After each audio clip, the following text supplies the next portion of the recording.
Pour comprendre la vidéo que vous êtes sur le point de regarder, je pars du principe que vous êtes déjà au courant de ce qui s'est passé à Telford et à Rotherham, et que vous savez ce que sont les grooming gangs.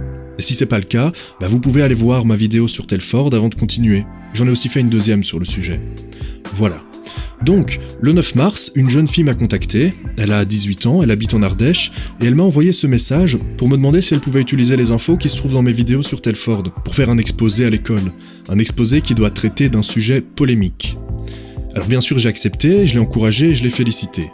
Malheureusement, ça s'est pas très bien passé pour elle, et voilà ce qu'elle m'a dit quelques jours plus tard. Alors en fait, notre professeur d'anglais, qui vient d'Angleterre, donc c'est une pure British, voilà, nous a demandé la semaine dernière de préparer un discours, on va dire, sur un événement qui nous tient à cœur et qui peut faire polémique. On allait lui envoyer notre enregistrement vocal et en fait, elle allait le diffuser comme tous les autres devant la classe pour qu'on puisse après en débattre. On a repris certaines de tes informations de tes vidéos. Elle nous a dit en le rendant, il va falloir que vous changez de sujet. Et on lui a demandé pourquoi et elle nous a dit parce que je sais pas trop comment vous dire, mais ça risque d'être compliqué pour les autres, tout ça, d'entendre ça, c'est beaucoup trop détaillé. Et puis, en fait, elle essayait d'esquiver plein de sujets. Enfin, ouais, elle répondait pas à nos questions de ce qui dérangeait vraiment, quels détails on pouvait enlever pour quand même en parler, etc. Et en fait, elle voulait absolument pas nous répondre là-dessus. Et elle nous a dit, si vous voulez, vous pouvez faire un sujet sur les agressions sexuelles, tout ça et tout, il n'y a pas de souci, mais ça, non. Parce que ça risquait de faire beaucoup trop...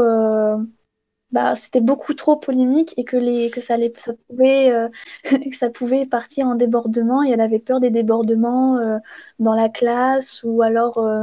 même si ça part en dehors du lycée, etc., que quelqu'un soit offusqué, c'est pas juste, quoi, parce que, je sais pas, genre, en plus, c'est que c'est son pays, donc du coup, genre, ça devrait encore plus la toucher que nous, normalement. Et puis, elle nous a juste dit, non, mais changer de sujet, quoi. Oui, en plus, c'est une femme, donc elle avait pas, j'avais pas l'impression qu'elle ressente ce qu'on peut ressentir comme pitié, mais enfin, si, un peu de la pitié pour ces jeunes filles, quoi. Genre, elles ont rien demandé, et personne ne veut les écouter. Donc, du coup, enfin, c'est juste injuste. Et qu'en plus, quand des gens essaient d'en parler, personne ne veut écouter. C'est encore plus injuste. Parce que j'ai vu avec d'autres de mes camarades de ma classe pour voir si ça les choquait, etc. Et ils ont lu ce qu'on avait écrit dessus avec mon amie. Et ils ont dit, oui, c'est choquant, ok, mais c'est pas choquant dans le style on va vous défoncer parce que vous avez dit ça. Non, c'est choquant du style que personne n'en parle et que c'est hallucinant que il y ait des horreurs pareilles, quoi. Et voilà, et puis en plus, la majorité enfin, personne connaissait avant que je leur en parle. Donc du coup, j'étais un peu, on va prendre ce sujet, comme ça au moins, plein de gens seront au courant en même temps. On n'a pas bougé de ma chambre pendant 24 heures, tellement on était passionnés par le sujet pour pouvoir dénoncer tout et tout. Et oui, alors il y en a beaucoup qui ont pris par exemple l'écologie ou alors le fait que des abeilles meurent en masse à cause des frelons asiatiques, tout ça. Il y en a beaucoup qui ont pris le Brexit, enfin, des sujets d'actualité. Et bien sûr, il y en a qui ont pris l'affaire qui a éclaté récemment avec l'archevêque de Lyon, qui a protégé des actes pédophiles de son confrère. Et à la fin, on s'est dit, mais en fait, les gens sont vraiment prêts à vendre leurs femmes, leurs filles, leurs sœurs, toutes les femmes de leur famille, juste pour le politiquement correct. Genre, c'est hallucinant. Oui, ça pourrait être ma fille, ça pourrait être ma sœur, ça pourrait être ma mère même, mais j'en ai rien à foutre parce que c'est pas correct de dire quoi que ce soit. Et voilà, tout est dit. Alors je me suis dit que ce qui pourrait être intéressant, ce serait qu'elle aille confronter sa prof tout en la filmant à son insu, une caméra cachée. Mais maintenant, moi je sais pas si c'est légal ou non. J'ai pas envie de l'encourager, elle, ou bien d'autres étudiants qui regarderaient mes vidéos, à faire ce genre de trucs, à faire des trucs illégaux. Même si on peut flouter ou modifier la voix, mais moi j'y connais rien d'un point de vue juridique. Donc, j'ai demandé à un ami youtubeur et avocat, Dorian Manzoli, qui a une chaîne YouTube, lien dans la description, je lui ai demandé ce qu'il pensait de ça. C'est un mec très sérieux, alors il m'a dit qu'il allait faire des recherches. Ce gars, il fait des vidéos sur les gilets jaunes, sur la burqa, sur le pacte de Marrakech, sur la PMA, tout ça d'un point de vue juridique, très détaillé et vraiment très sérieux. Allez vous abonner, quoi. Donc ouais. Moi je trouve qu'il n'y a rien de mieux que la caméra cachée pour tirer le rideau, pour exposer l'hypocrisie et la puanteur de la bien-pensance gluante. Donc je remercie d'avance Dorian Manzoli pour les recherches qu'il est en train de faire.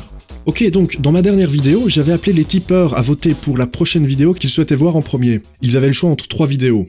Une vidéo sur un incident qui s'est produit en Grande-Bretagne il y a pas très longtemps. Alors l'histoire c'est que on a un pauvre petit réfugié syrien qui s'est fait lâchement torturer par des méchants enfants blancs.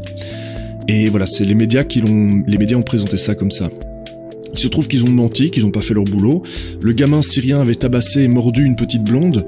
Les profs n'ont absolument rien fait. Et le gamin a décidé de rendre justice lui-même. Les médias sont devenus complètement timbrés.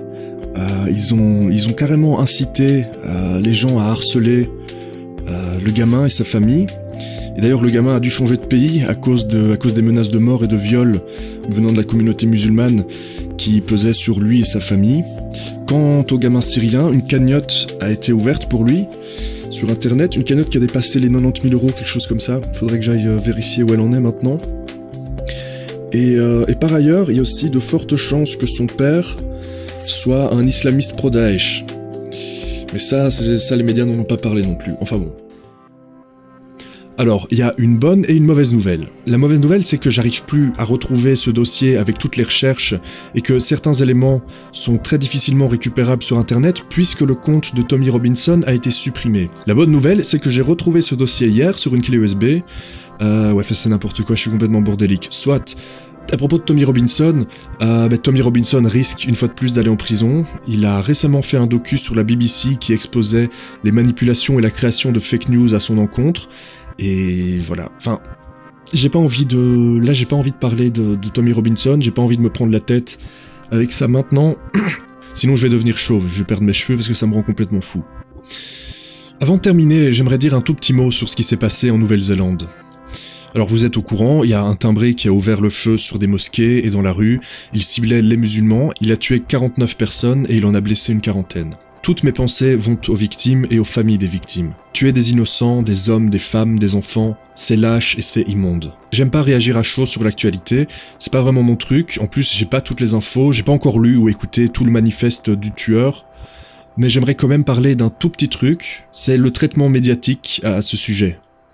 Alors, dans les médias, là, on parle de racisme d'extrême droite, de suprémacistes blancs pro-Trump, etc., donc il faut savoir que le mec, selon ses propres mots, le mec se considère lui-même comme un éco-fasciste. Mais le Monde a choisi de ne garder que le mot fasciste. Alors il se dit aussi admiratif du régime communiste chinois. Pourtant on parle de terrorisme d'extrême droite. Alors il y a Steven Crowder qui dit de lui que ce mec est sérieusement dérangé et que sa pensée est totalement incohérente. J'aurais tendance à être d'accord avec lui. Donc là pour le coup je pense qu'on pourrait vraiment parler de déséquilibré. Quoi qu'il en soit, cet homme a tué des innocents.